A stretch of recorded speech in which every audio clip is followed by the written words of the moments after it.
Hi friends, I'm వీరు. పిచ్చాపాటికి స్వాగతం. ఈరోజు Bigg Boss day 20 episode 21 continue అయింది. అనుకున్నదంతా అయింది.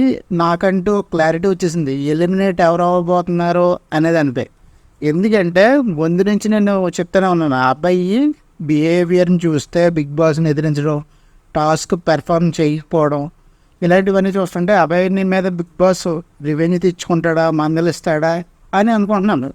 కానీ మొత్తానికి ఫస్ట్ టైం బిగ్ బాస్ హిస్టరీలోనే రెడ్ కార్డు చూపించారు. రావడం నాగార్జున గారు వస్తూ ఒక ఎవరినో కొట్టడానికి వస్తున్నట్టుగా ఒక రాడ్లాగా స్టిక్లా పట్టుకుని వచ్చి చాలా సీరియస్గా వచ్చి రెడ్ కార్డు చూపించారు. ఆ అబ్బాయిని నిలబెట్టి వన్ బై వన్ క్లిప్లు ప్లే చేస్తూ తనని కూడా మందలించడంతో ఊరికే లేదు. ఆ వివరాలనే చూద్దాం. అంతకుముందు ఫస్ట్ స్టార్టింగ్లో అబ్బాయి వచ్చి నిఖిల్తో అంటున్నాడు పృథ్వీ గురించి, ఏంటి నువ్వు కూడా చెప్పట్లేదు సరిగ్గా, నువ్వు కంట్రోల్ చేయట్లేదు అనేసి. ఎవరి గురించి? పృథ్వీ గురించి. సో తర్వాత మళ్ళీ ఆదిత్య వచ్చి అబ్బాయి దగ్గర అంటున్నారు పృథ్వీ గురించి. సో పృథ్వీ అన్నది ఫిజికల్గా తను చాలా ఇదిగా, ఇక్కడ ఏంటంటే ఎఫర్ట్స్, తను వచ్చి గెలవడానికి ఎంతో గట్టిగా ట్రై చేశాడు. అక్కడికి కొందరిని హిట్ చేశాడు, కొందరిని ఇబ్బంది పెట్టాడు ఫిజికల్గా. అవి ఏమీ కనబడలే. అబ్బాయి మాటలు కనబడ్డాయి. సో అబ్బాయి మాటలు కనబడ్డాయి, తను టాస్క్ పెర్ఫామ్ చేయలేదు. ఇక్కడ ఏంటంటే అక్కడ రెండు రాంగ్. ఇంకా ప్రేరణ కష్టపడింది, మాటలనింది. సో తనకి నెగిటివ్ అయింది అది. సో ఇవన్నీ చూసుకుంటే ఇవాళ వచ్చి ఒక చిన్న టాస్క్ పెట్టారు. ఆ టాస్క్లో వీళ్ళు గెలిచారు. ఎవరు? జ్యూస్ టాస్క్ అనమాట. జ్యూస్ టాస్క్లో Sita, Prithvi, Sonia and Vishnu team, Prerana, Manikanta, Yashmi, Nainika team మీద గెలిచారు. ఇక్కడ కూడా మణికంఠని టాస్క్ పెర్ఫామ్ చేస్తానని ముందు ఉంటున్నాడు, కానీ టాస్క్ దగ్గరికి వచ్చి స్లో అయిపోతున్నాడు. చాలా చిన్న మార్జిన్తో టాస్క్ పోయింది వాళ్ళది. సో అక్కడ ఇవ్వగానే సోనియాని నిలబెట్టాడు నాగార్జున గారు వచ్చి ఫస్ట్ బెలూన్ టాస్క్లో నువ్వు సరిగ్గా ఎందుకు సంచాలకుగా చేయలేకపోయావు. ఇక్కడ ఏంటంటే బాక్స్ గురించి ఆర్గ్యూ వచ్చింది. ఈ బెలూన్ టాస్క్ దగ్గర నుంచి మొదలుపెట్టారు అనమాట. ఆ అబ్బాయి ఫస్ట్ రూల్స్ సరిగ్గా అర్థం చేసుకోలేకపోవడము, లేదా అది స్ట్రాటజీ అని కవర్ చేయడము, కానీ ఆ బౌండరీ బయటకు వచ్చి ఆడడం అన్నది రాంగ్. అది అక్కడికి సంచాలకు చెప్తూ ఉంది. అయినప్పటికీ తను మాట ఇగ్నోర్ చేయడం అదొక మిస్టేక్. ఇంకోటి, నేను టాస్క్ ఆడను అనేసి కూర్చోవడం ఇంకో మిస్టేక్. ఇంకా మిస్టేక్ల మీద మిస్టేక్ చేస్తున్నాడు అబ్బాయి. అండ్ బిగ్ బాస్ని సైకో అనడం, బయాస్డ్ అనడం, ఇలాగ ఇవన్నీ కూడా జరిగింది. సో అబ్బాయిని నిలబెట్టి అదే అన్నారు, రెడ్ కార్డు చూపించి, ఏంటి నువ్వు ఎలా బిహేవ్ చేస్తున్నావు, రెస్పెక్ట్ లేదా, బిగ్ బాస్ తెలియదా, బిగ్ బాస్ రూల్స్ ప్రకారం ఉండాలనుకుంటూ లేదంటే వెళ్ళిపో అని చెప్పి డోర్స్ ఓపెన్ చేశారు. అబ్బాయి వచ్చి సారీ అని క్షమాపణ మోకాళ్ళ మీద నిలబడి చెప్పినా కానీ మాట జారితే ఒకసారి రికార్డ్ అయితే వెనక్కి పోదు, మాట వెనక్కి తీసుకోలేవు అన్నారు. ఇక్కడ ఏంటంటే మరి వ్యూవర్స్ క్లియర్గా ఇండికేషన్ ఇచ్చారేమో అబ్బాయిని ఎలిమినేట్ చేస్తాం అన్నట్టుగా. ఎందుకంటే ఎక్స్ పెట్టినప్పుడు అబ్బాయికి పెట్టలేదు, మేబీ పెట్టిన తీస్తుంటారు బహుశా. తనని అందరూ క్షమించమని అడిగినా, తను క్షమాపణ చెప్పినా అట్లీస్ట్ కంటిన్యూ చేయలేదు. తను నెక్స్ట్ కంటిన్యూ అయినప్పుడు కూడా అబ్బాయి అక్కడ లేడు. సో మేబీ అది క్యాన్సర్ నువ్వు అనేసి మాట వచ్చింది. నువ్వు కనుక కంటిన్యూ చేస్తే హౌస్లో ఇదే కంటిన్యూ అవుతుంది, అది డిస్రెస్పెక్ట్ కంటిన్యూ అవుతుంది అనేసి అన్నారు. దీని ప్రకారం ఇవన్నీ చూసుకుంటే మేబీ అబ్బాయి కూడా అక్కడ స్పోర్టివ్గా కూడా ఆడలేదు. ఎందుకంటే అట్లీస్ట్ ట్రై చేయట్లే. ఎందుకంటే సెల్ఫ్ నామినేషన్ ఇచ్చుకున్నాను నిఖిల్తో ఉన్నప్పుడు. మొన్న సెల్ఫ్ నామినేషన్ ఇచ్చుకోవడం ఒకటి, ఎదిరించడం ఒకటి, టాస్క్ పెర్ఫామ్ చేయకపోవడం ఒకటి, నేను ఏం చేయను, నేను ఎలాగా ఉంటా, ఏం చేసుకుంటే చేసుకోబో అని ఇలాగ రెక్లెస్గా ఉండడం, ఇవన్నీ కలిసి మ్యాక్సిమం అబ్బాయి ఎలిమినేట్ అయిపోతాడు అన్నది నా ఎక్స్పెక్టేషన్ ఈ వారం. అండ్ సోనియానే నిలబెట్టారు. ఆ బెలూన్ టాస్క్ గురించి సోనియా చాలా సేఫ్ గేమ్ ఆడుతుంది. ఎందుకంటే తను పెద్ద వివాదాల్లోకి రాకుండా తన మాటలు వచ్చినప్పుడు పాయింట్ వైజ్ రైట్ చేస్తూ సేఫ్లే ఆదిత్య తర్వాత అంతటి సేఫ్ జోన్లో ఉన్నట్టుగా సోనియా ఉంది.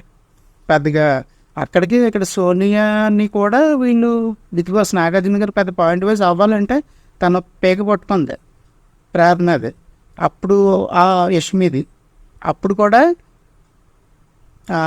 అప్పుడు ఆ పాయింట్ రైస్ చేయలేదు.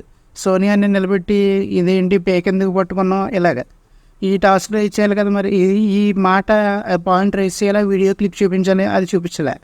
కేవలం లేపి ఏదో నువ్వు ఒక మాట అన్నావు కదా, నువ్వు కేవలం నా మీద గెలవగలవు అని నువ్వు నాకు అడ్డెక్కిచ్చావు కదా అనేసి అన్నావు కదా అని చెప్పి ఆ ఒక్క పాయింట్ అన్నారు. నువ్వు సంచాలకుగా న్యాయం చేసావా అన్నారు, అంతే. తను ఏం అడగలేదు అంతకు మించి. అండ్ నిఖిల్ని ఇన్ఫ్లుయెన్స్ చేస్తుంది అవి కూడా ఏమీ టాపిక్లు రాల. ఇంకా ఈ ప్రేరణకు మాత్రం కొంచెం ఎక్కువ పడ్డాయి ఈ వారం. ఎందుకంటే క్వశ్చన్స్ ఎక్కువ పడ్డాయి. ఎందుకంటే తనకి విష్ణుకి జరిగింది ఒకటి, దోశ ఇష్యూ ఒకటి. ఇంకా దోశ ఇష్యూ మణికంఠ మిడిల్లో ఉన్నాడు, తన అవసరంగా ఇష్యూ రైజ్ చేసాడు అన్నది రిప్లైలో ప్రూవ్ అయ్యింది. తను పిలిచాడు, తనని ఆ విషయంలో తను క్వశ్చన్ చేశారు. తను ఓకే అని చెప్పి తను ఫైనల్గా తన పాయింట్ ఆఫ్ వ్యూలో తను రైట్ అంటూనే చివరికి ఓకే రిపీట్ కాకుండా చూసుకుంటా అన్నాడు. ఇక మోస్ట్లీ యష్మి విషయంలో మణికంఠ బిహేవియర్ ఉన్నది కదా, దాని గురించి కన్ఫెషన్ రూమ్లో పిలిచి స్వీట్ వార్నింగ్లోకి ఇచ్చారు. సరే తను తీసుకుని రిపీట్ చేయకుండా ఉంటానన్నాడు. సో మణికంఠ కూడా చేసిన తప్పు కంటే ఈయన వేసిన రివర్స్లో ఈయన అడిగింది కూడా అంత మ్యాచింగ్గా లేదు. కాబట్టి కొంచెం తన మీద కూడా సాఫ్ట్గా వెళ్ళిపోయింది. సోనియా మీద సాఫ్ట్గా వెళ్ళింది, మణికంఠ మీద కూడా సాఫ్ట్గా వెళ్ళిపోయింది. నెక్స్ట్ వచ్చి ఇంకా ప్రేరణకు అయితే ఈ విష్ణుతో ఉన్న ఇష్యూల వల్ల ప్రేరణ గట్టిగా పడ్డాయి. ఈక్వల్గా విష్ణు రియాక్ట్ అయ్యింది. విష్ణుని మాత్రం అంత అలా తీసుకోలేదు, ఎందుకంటే తను సెకండ్ అంది కదా. కానీ ఇక్కడ విష్ణు కూడా కొంచెం ఎక్కువ బలం వాడింది ప్రేరణ మీద. గేమ్స్ టైంలో కొంచెం పర్సనల్గా ఇన్వాల్వ్ అయినట్టుగా అనిపించింది. కొంతవరకు విష్ణుకి చెప్పి లైట్గా మందలించి వదిలేశారు. అండ్ వీళ్ళిద్దరికి కూడా పర్వాలేదు. ఇంకా నిఖిల్ వచ్చి ఇక నిఖిల్ రెడ్ ఎక్ సీత పెర్ఫామ్ చేస్తే సోనియాకి ఇచ్చాడు. పృథ్వీకి అడిగితే పృథ్వీకి ఇవ్వలేదు బెస్ట్ పెర్ఫార్మెన్స్. పృథ్వీని కేవలం వాడుకుంటున్నట్టుగా ఉంది ఇక్కడ అందరం. ఈ విషయమై అడిగారు, లేదు నేను ఏదో చేశాను దాన్ని బట్టి చూసి ఇలాగ అయితే బెటర్ని ఇచ్చానని చెప్పేసి అలాగే అన్నాడు. అలాగే సోనియాని ఏంటంటే నువ్వు చీప్ అవుతున్నావు కాబట్టి బెటర్గా పెర్ఫామ్ చేయాలి అని చెప్పి ఎంకరేజ్ చేసి వదిలేశారు. ఇంకా ఏంటంటే అందరినీ ఫస్ట్ ఏంటంటే కష్టపడేందుకు ఉమెన్ అందరినీ నిలబెట్టి అప్రిషియేట్ చేశారు, అది కొంచెం పాజిటివ్. అండ్ ప్రైజ్ మనీ కూడా పెంచారు, అది మాత్రం కొంచెం బాగుంది. ఏంటంటే వాళ్ళకి పెరిగిన ప్రైజ్ మనీ 6 lakhs అప్రాక్సిమేట్గా పెంచారు.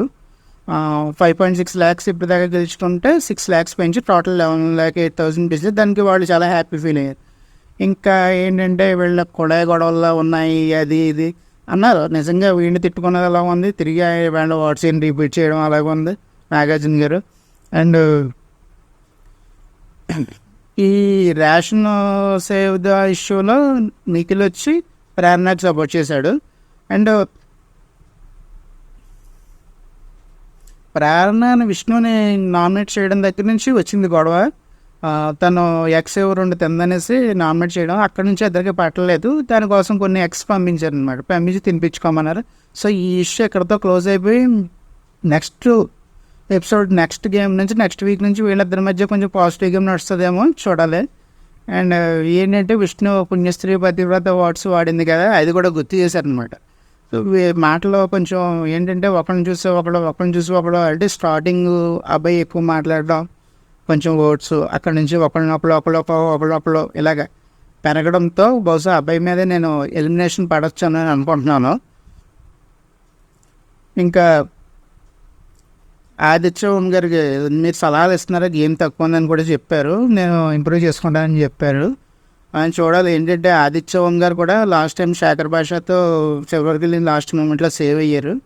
సో ఈ వారం నాకు మిగతా వాళ్ళ మీద ఎవరి మీద పెద్దగా అనుమానం లేదు, అదే ఎలిమినేట్ అవుతారు. ఎక్కువ ఏంటంటే అబ్బాయినేమో అది చూపించడం కోసమే ఈవేళ అబ్బాయికి పెట్టకపోవడం, పాల్గొట్టకపోవడం, ఆ ఎపిసోడ్లో కనిపించకపోవడం, వెళ్ళిపోమనడం ఇలాంటివన్నీ జరిగినాయి కదా.